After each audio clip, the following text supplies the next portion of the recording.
દેવા માટે જાહેર થઈ ગયું ત્યારે બધા કુટુંબ તે વખતે બેઠા થઈને રડતા હશે કે દાદાને ફાંસી થઈ જશે. ત્યારે દાદા એવા દિવ્ય પુરુષ આ આસુરી શક્તિના જગતના જે કલમો ને કાયદાઓ એ કેવી રીતે તોડ્યા હશે, તૂટ્યા હશે, તે માલિકના દ્રષ્ટિમાં છે. કેવી રીતે તૂટ્યા હશે? ત્યારે દાદાએ ફાંસીના કલમમાંથી 124 ધારા માંથી દાદાને મુક્ત કરી અને દાદા ઘરે પાછા. શા માટે આ બધી વિઘ્ન કરવાનું શું જરૂર હતી દાદાની? એ તકલીફમાં શું જરૂર હતી દાદાને? દાદાને જરૂર હતી કે આ વિશ્વને અંદર એટલા બધા યુગો જતા રહ્યા, સમય જતા રહ્યા, ભગવાનનો અવતાર નીકળી ગયા, પણ આ આદિવાસીઓ પર, આ સમાજ પર કંઈક બાદશાહો, શહેનશાહોએ રાજ કરતા કરતા આ સમાજ પર, આજ આદિવાસીઓ, આ ગરીબો પર કવાઈ ચાલતી હતી. આજ ગરીબો પર, આદિવાસીઓ પર ભયંકર તકલીફ વધી પડેલી અને આ તકલીફ કુદરત સહન નહીં કરતું.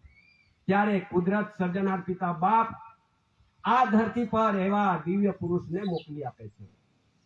ત્યારે આ શહેનશાહ રાજ કરતા ગયા, તેણે પણ આદિવાસીઓ પર જ રાજ કર્યું. બાદશાહ રાજ કરતા ગયા કંઈક, તે પણ આદિવાસીઓ પર જ રાજ કરતા.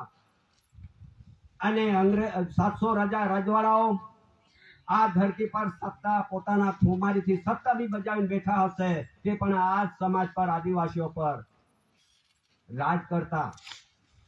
અને અંગ્રેજો, બ્રિટિશરો આ ધરતી પર વર્ષો વીતી ગયા, એને પણ રાજ કર્યું.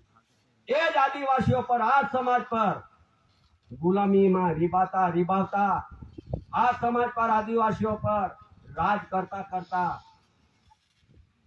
સમય જ્યારે એમનું રાજકર્તાઓને જ્યારે એમની ખુમારી તુમાખી વધી પડે અને જે ગરીબોના છાતી પર પગ મૂકીને જીવન જીવે તો કુદરત સહન નહીં કરતું ભાઈ. ત્યારે ખાલસાધારો આવી જાય છે. અને ત્યારે ખાલસા થતા આજે 1947 કેવડાવ્યું. અને 1947 બધા કીધું કે અરે અંગ્રેજ જતો રહ્યો અને અંગ્રેજના ગુલામમાંથી મુક્ત થયા, બધા જ વિચાર કરતા હશે. અરે ભાઈઓ, સૌરાષ્ટ્ર જેવો આ ધરતી પર આજ દિન સુધી સૌરાષ્ટ્ર જેવો કોઈ ડોક્યુમેન્ટ, દસ્તાવેજ બન્યો જ નથી. વિરોધ નથી ને કોઈના ટીંગર ટીકા નથી. સત્ય હકીકતની વાત સાંભળી લેજો. સૌરાષ્ટ્ર કેવડાવતા હોય, અંગ્રેજ જતો રહ્યો, ગુલામીમાંથી મુક્ત થયા, બધા જ અમને આપણે બધા 15મી ઓગસ્ટ અને 26મી જાન્યુઆરી આપણે બહુ મોટો તહેવાર વાળીએ, પણ આવા કોઈ ડોક્યુમેન્ટ બન્યા જ નથી. સૌરાષ્ટ્ર અને સ્વતંત્ર જેવા કોઈ ડોક્યુમેન્ટ નથી. આજ દિન સુધી આજ ધરતી પર બધા રાજકર્તાઓ ખાલસા થયા ભાઈ. આજે પણ આપણે બધા મુક્ત થયા છે કે કેમ તે જાણવાનું છે. કેમ કે દાદાએ આપણને એક આજે આપણે સમાજ છે, એ સમાજની ઓળખ શા માટે આપી? કે આમાંથી બધામાંથી આપણે કેવી રીતે મુક્ત થઈએ તેના માટે આપણને દાદાએ આપણને એક સરસ રીતે સમાજની ઓળખ આપી દીધી છે. જેટલા બી રાજકર્તાઓ તો ગયા તે એના નહીં હતા, એ પણ સાબિતી થઈ ગયેલી છે. આ દેશના નહીં હતા, ભારત દેશના નહીં હતા, તે બહાર દેશથી જ આવેલી પ્રજાએ જ આપણા પર રાજ કરતા ગયા.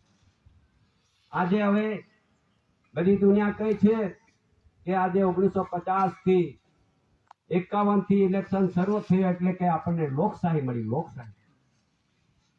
લોકશાહી મળી એ બધાના ધ્યાનમાં પહોંચી ગયેલું છે.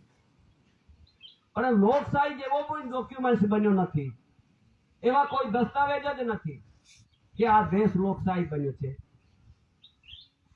ત્યારે પછી આપણે લોક કોને કહેવાય એ પણ આપણે ધ્યાન દોરવાનું છે. લોક આ બધી કહે છે કે લોકશાહી. આપણે લોકો ખરા? નહીં, આપણે લોકો નથી. દાદાએ સિદ્ધાંતમાં દીધું છે, આરતીમાં દીધું છે કે ભાઈ જે લોકો આવ્યા, ભાઈ કરારી ને ફરારી લોકો, એટલે તે લોકો આવેલા લોકોને ફરારીને કરીને લોકો કહેવાય. આ સમાજ છે આદિવાસીઓ, એને આધ્યાત્મિક જ્યોતિ પ્રદીપ સમાજ, natural revenue of the community, એક એસી જાત. એક જ શબ્દમાં આપણને ઓળખ આપી દીધી છે, આ એસી જાત, આદિવાસી એસી જાત, એન્ટી ક્રાઇસ્ટ.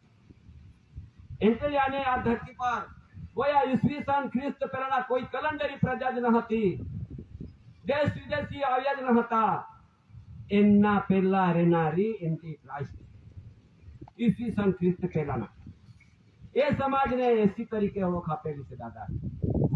ફક્ત ને ફક્ત વિશ્વની અંદર એક જ એસી ગોરખેશ્વર સિંહ દાદા, એ એસી એક જ એસી વિશ્વની અંદર. પણ એમના જે આપણે બધા એક પરિવાર તરીકે, કુટુંબ તરીકે જે આપણી ઓળખ દાદાએ આપણને આધ્યાત્મિક જ્યોતિ પ્રદીપ સમાજ, એટલે કુદરતી રાત અર્થે જીવન જીવનારી સમાજ એસી એન્ટી ક્રાઇસ્ટ, દુનિયાને કોઈ ઓળખ નહીં આપી. તેના માટે આપણે દાદાએ એક મહાન એટલે પવિત્ર એવી સમાજ છે વિશ્વની અંદર. એવી સમાજ દુનિયામાં નથી, વિશ્વની અંદર નથી.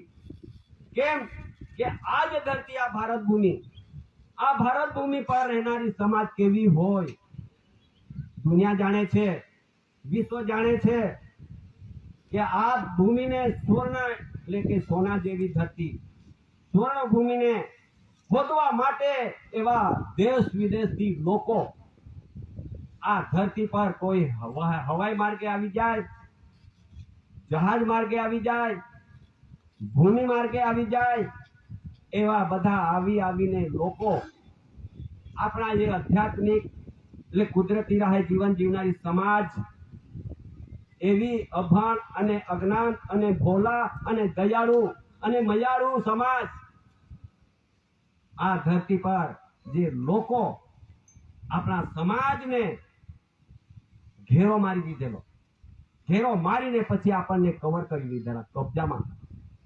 આજ દિન સુધી આપણે કોના કબજામાં છે? લોકોના કબજામાં પડેલા છે. આપણે સમય તો જતા રહ્યા, પણ હજુ બી આપણે લોકોના કબજામાં, માલિકના પરિવાર લોકોના કબજામાં જઈ ગયા છે આપણે. ત્યારે દાદાએ કીધું કે જે લોકો આવ્યા ભાઈ કરારી લોકો રે ફરારી લોકો, જે લોકો આવ્યા ભાઈ ખાતું પાડ્યું રે ભાઈ, ખાતું પાડ્યું એટલે ખાતું પાડીને જીવ્યા, કરારી ને ફરારી અને જમીન જાગીરી લોકોએ લઈ લીધી, પડાવી લીધી. દાદાએ આરતીમાં મૂક્યું છે. ત્યારે આપણા સમાજને આદિવાસીઓ ભાઈઓ બહેનો વડીલો ને આપણને આ એક બધી રીતો આપણને દાદાએ બતાવી કે આપણે લોકોમાંથી મુક્ત થવો. સૌરાષ્ટ્ર તો થયું નથી, પણ સૌરાષ્ટ્ર કેવડાવતા હોય, પ્રજાસત્તાક કેવડાવતા હોય, પણ પ્રજાસત્તા જેવો કોઈ ડોક્યુમેન્ટ ના હોય, પણ એમાંથી બી પણ આપણને અલગ મૂકી દીધા છે. સૌરાષ્ટ્ર વાળા નથી આપણે સૌરાષ્ટ્ર વાળા નથી, આપણે પ્રજાસત્તા વાળા નથી, આપણે લોકશાહી વાળા નથી. આપણને શું કીધું છે? આપણે સમાજ, આપણને સમાજને જો કશું જાણતા ન હતા, અંધકારનું જીવનમાંથી આપણને દાદાએ એક આધ્યાત્મિક જ્યોતિ પ્રદીપ સમાજ